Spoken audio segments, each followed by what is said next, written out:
Hey everyone, welcome back to the deep dive. So are you ready to really dive deep into how to build wealth by 2025? I think everyone is. I think so too. We took a deep dive into this podcast from Expert English Academy, and it is jam-packed full of advice about how to get rich. Yeah, it really is. But we're not just going to repeat everything they said. No way. We're going to pull out the most valuable insights. Exactly. Actionable stuff. Yeah, the stuff that really made us think. Yes, exactly. So the first thing that really jumped out at us was this whole focus on mindset. They actually said that having a wealth-building mindset is even more important than the specific tactics you use. I was really interested in that too. Yeah, what did you think about that? Well, I thought it was fascinating because they actually break down what that mindset looks like in practice. Okay. It's not just some vague positive thinking. Right. It's about thinking long-term, not getting spooked by calculated risks, and having the resilience to bounce back from setbacks. Okay, so it's less about get rich quick and more about playing the long game. Exactly. Yeah. And one of the analogies that they used that really stuck with me, Okay. they said successful people view money as a tool to achieve freedom and opportunity, not just as the end goal itself. I love that. Yeah. It's about what you can do with the money, not just how much you have. Exactly. Yeah. And speaking of what you can do with the money, they also talked about the importance of investing in yourself. Yes. Your skills, your health, your mindset. Why do you think they emphasize that so much, especially in the context of 2025? Well, think about how fast the world is changing. Right. Technology is evolving at an incredible pace, and the economy is becoming increasingly digital. Yeah. So investing in yourself helps you adapt and thrive in that environment. Yeah. It's like giving yourself the tools that you need to succeed in a world that's constantly evolving. Yeah. That makes a lot of sense. It's like they're saying that the most valuable asset you have is you. And that ties in nicely with the next big theme, tech and the digital economy. Oh, yeah. They really hammered home the point that tech is going to play a huge role in shaping the wealth landscape of 2025. Oh, absolutely. Yeah. And they got pretty specific about the opportunities out there. Okay. So, for example, they highlighted freelancing and remote work platforms. Like what? Like Upwork and Fiverr, where you can connect with clients all over the world.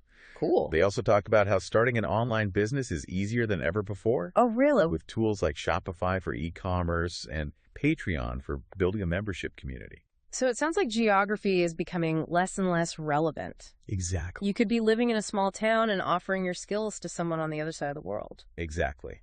Wow. And let's not forget about investing in tech itself. Oh, yeah, for sure. They specifically mentioned tech stocks and ETFs, Uh-huh. particularly those focused on areas like AI and blockchain, Yeah, those are hot. which they believe will see massive growth in the next few years. I think so, too. It's definitely exciting, but any investment research is key, right? Oh, absolutely. You don't want to jump in blindly. You don't want to just jump in blindly. Now, another thing that really grabbed my attention was this idea of multiple income streams. Yeah. They made it sound essential, Uh-huh. especially in a world that's as unpredictable as 2025 is shaping up to be. Right. What are your thoughts on that?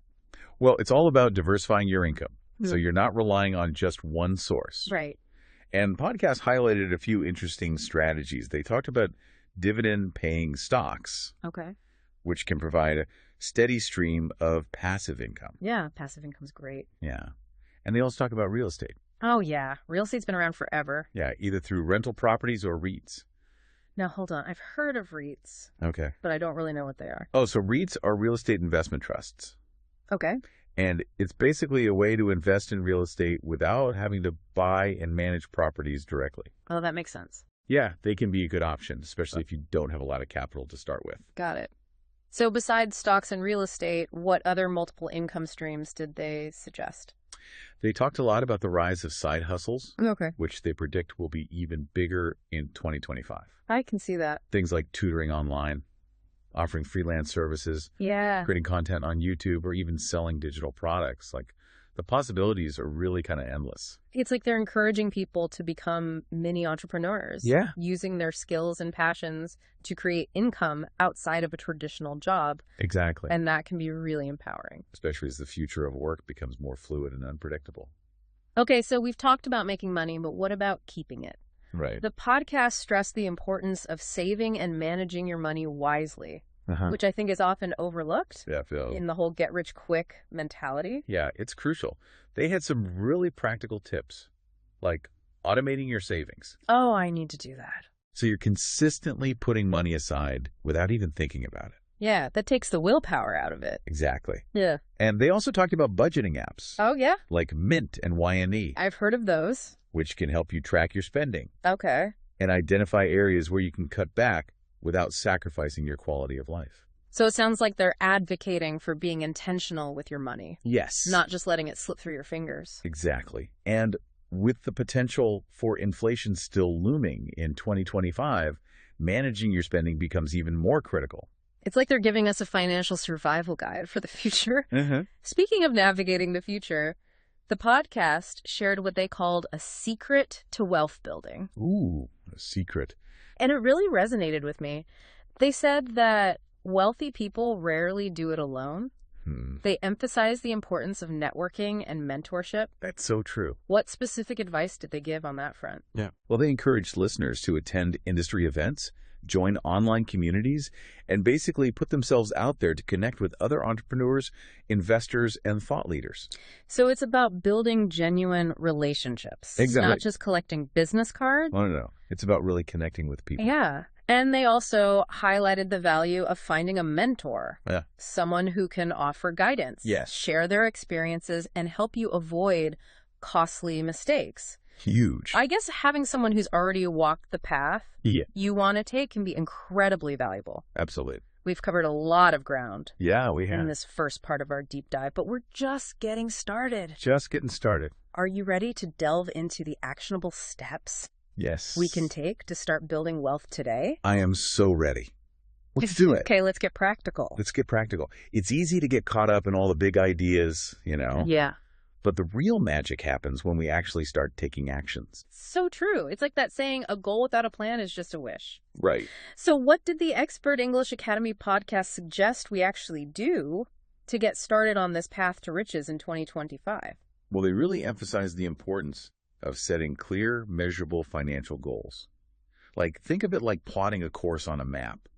You need to know your destination before you can figure out how to get there. Yeah, that makes sense. It's not enough to just say, I want to be wealthy. Right. You need to define what that actually means for you. Exactly. Maybe it's saving a certain amount for a down payment on a house, or paying off student loans, or hitting a specific income target. Okay. Whatever it is, make it tangible and quantifiable. And they suggested breaking down those big goals into smaller, more manageable milestones, right? Yeah. Kind of like those stepping stones you see in a garden path. That's a great analogy. Instead of feeling overwhelmed by saving, say, $100,000, you could break it down into saving $10,000 per year for the next 10 years. That feels so much more achievable. It's like climbing a mountain one step at a time instead of trying to leap to the top in one bound. Right. And they also stress the importance of tracking your progress along the way, celebrating those mini victories, and adjusting your plan as needed. Right, because life happens. Exactly. Life happens. Yeah, your financial plan needs to be flexible enough to adapt. For sure. Speaking of adapting, one thing that really surprised me was that they didn't just focus on the traditional financial advice. Yeah. They also brought in this element of personal growth and development. I thought that was really refreshing, too. Yeah. They talked about the importance of continuously learning and upgrading your skills. Okay. Especially in areas that are relevant to the digital economy we're moving into. So things like coding, digital marketing, content creation, those sorts of skills. Yes.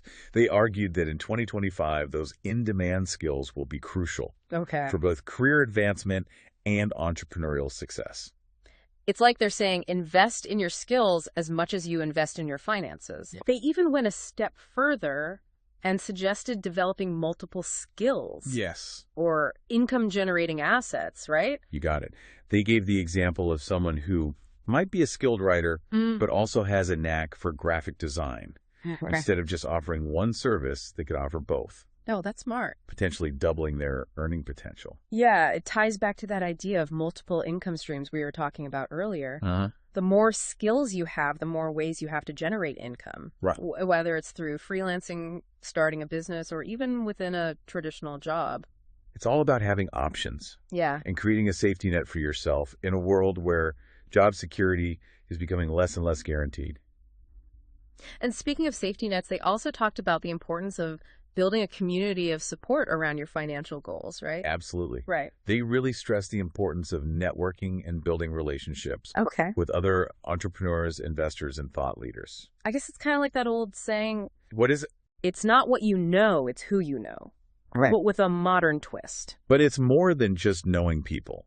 It's about building genuine relationships, sharing ideas, collaborating on projects, and learning from each other's experiences. It's like creating a mastermind group for your financial success. Yeah, And they suggested that this community can be both online and offline, right? exactly. Through attending events, joining online groups, Yeah. or even just connecting with people one-on-one. They encouraged listeners to seek out mentors or coaches who can provide guidance and accountability. I love that they emphasize that mentorship doesn't have to be some formal, intimidating process. Yeah. It could be someone you admire in your field, a friend who's achieved financial success. Right. Or even someone who's just a few steps ahead of you on their own financial journey. And they even gave some practical tips for finding a mentor, Oh, really? Like what? like attending industry events, connecting with people online, Right. or even just reaching out to someone whose work you admire Okay. and asking for a quick chat. I think a lot of people are intimidated by that, Yeah. but it's really just about taking that first step Totally. and being open to learning from others. Absolutely. And, one thing that really struck me about their approach to wealth building is that they didn't just focus on the money. Oh, what do you mean? Well, they talked about how true wealth is about more than just the numbers in your bank account. It's about creating a life of purpose and fulfillment.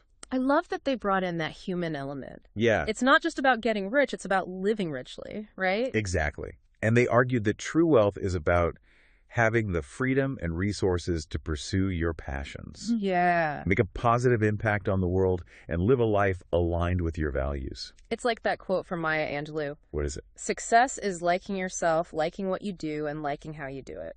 Perfectly said. And that brings us to another important point they made, Okay. which I think is a beautiful way to round out this part of our conversation. I'm all ears. What is it? They talked about the importance of giving back and using your wealth to make a positive impact on the world. Oh, that's such a cool idea. It's not just about accumulating wealth, but about circulating it too. Sharing the abundance. Exactly. They argued that philanthropy and social impact investing are becoming increasingly important for wealthy individuals Yeah. who want to leave a legacy beyond just their financial success. It's like that saying, to whom much is given, much is required. Exactly. Yeah. And they highlighted that giving back doesn't have to involve huge sums of money. Okay. It could be volunteering your time, mentoring others, or donating to causes you care about. Yeah, it's important to remember that everyone, regardless of their income level, can make a difference. Absolutely. And they even suggested that giving back can actually enhance your wealth building journey in unexpected ways. Really? How so? They argued that giving back can foster a sense of gratitude, purpose, and connection, Okay. which can lead to greater happiness and fulfillment. And those things are priceless. Exactly. Yeah. And when you're feeling happy and fulfilled, you're more likely to be motivated, productive, and successful in all areas of your life, including your finances. So it's like that whole idea of abundance. Yeah. When you give freely, you open yourself up to receiving more. It's a beautiful cycle. I love that perspective. And it really ties back to that idea of wealth being about more than just money. Right. It's about living a life of purpose, meaning, and impact. Well said. We've covered so much ground in this deep dive into the Expert English Academy podcast. It's been fascinating to unpack all these insights and strategies for building wealth in 2025. Absolutely. I agree. It's been a lot of fun. Yeah. We've touched on mindset tech, multiple income streams, smart spending habits, the power of networking and mentorship, and even the importance of giving back. It's like a whole holistic approach. It is. Yeah. And I think the key takeaway here is that building wealth isn't just about following a set of rules or formulas. It's about creating a lifestyle, a mindset, and a community that supports your financial goals and aspirations. I love that. So as we wrap up this deep dive, I want to encourage you to check out the full Expert English Academy podcast if you haven't already. Definitely. It's packed with even more valuable information and practical advice. Yeah, we couldn't cover it all. And before we go, I want to leave you with a thought-provoking question. Yeah. What one action will you take today Ooh, good question. to start building your wealth for 2025? It doesn't have to be anything huge. Yeah, right. It could be setting a financial goal, researching a new skill, or even just connecting with someone who inspires you. Yeah, like that. The important thing is to take that first step and start moving in the direction of your dreams. Because as they say, the journey of 1,000 miles begins with a single step. Thanks for joining us on the deep dive. Until next time, keep learning, keep growing, and keep building your wealth.